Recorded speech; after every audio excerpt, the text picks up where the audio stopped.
Hello, my name is Lloyd. I'm an instructor at the 32BJ Training Fund, and today we're going to talk about the Hampden Plumbing Trainer, which is designed to show us the different flushing devices that can help us conserve water both residentially and commercially. All right, the first one we have is a dual acting device. All right, by dual acting, if you push the handle up, you are going to get a low volume. Now this volume is for just water. If you push the handle down, it's for heavier material. All right, the second one is a pressure actuated.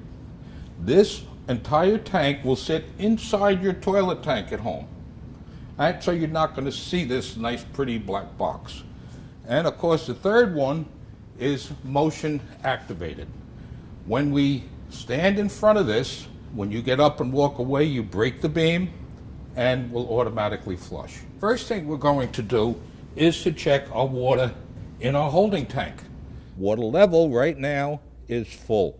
If it's not full, we have to hook a hose onto the end, put pressure into it to fill it up. Over here, we have a pump and a pressure tank. Now, the pump will actually take the water out of the tank. The pressure tank will build up the pressure and give us our pressure for using our devices. One of the last things is make sure that the discharge valve, which is located underneath, is turned on. Second thing we're going to do is to make sure that the drain from each cylinder is in the off position. Okay, which now I've turned the 3 of them off. Okay, I'm checking my level once more. All right, now we are ready to activate the system. The first thing we're going to do, of course, is plug it in. Next thing, we're going to turn the switch on. Now that noise is the pump taking the water out of our holding tank, putting pressure into the pressure tank and into the system. Now we're going to compare our high flush with our pressure actuated. Okay, so a high flush, we're going to push the handle down. Okay, that's our high flush, 2.6 gallons. Now we'll go compare it to our pressure assist. So when we flush it, that is a little bit less. This handles 0.89 gallons. Okay, now we're going to empty them out.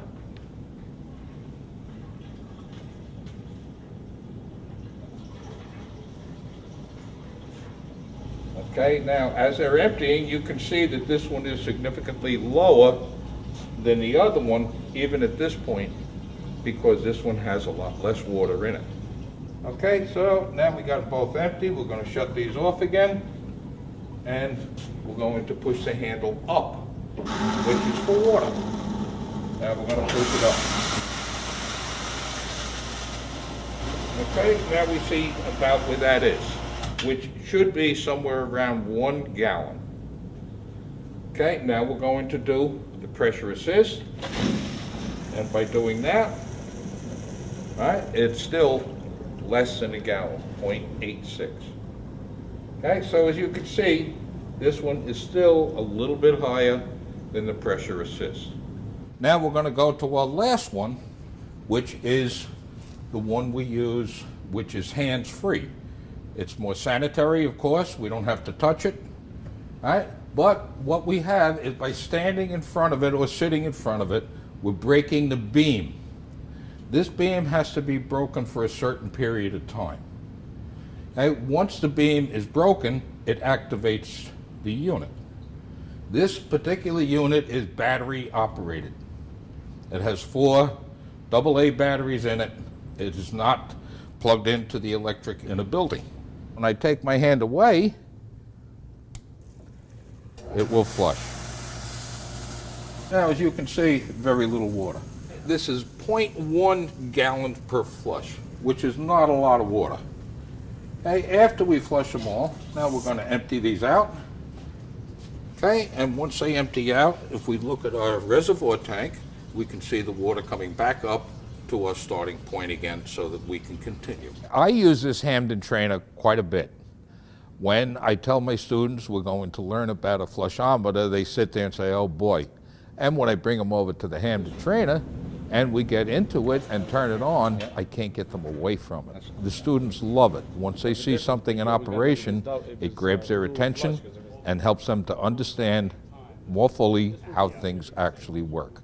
So I encourage you to please try and use it. And if you need any more help, you can always go down to the main office and get a copy of the instruction manual. Okay, now before you say, okay, we're done for now, we have to make sure that we shut it off and unplug it. Okay, once we've done those two things, now we have everything under control. Well, that's about it for today, and thank you. Have a good day.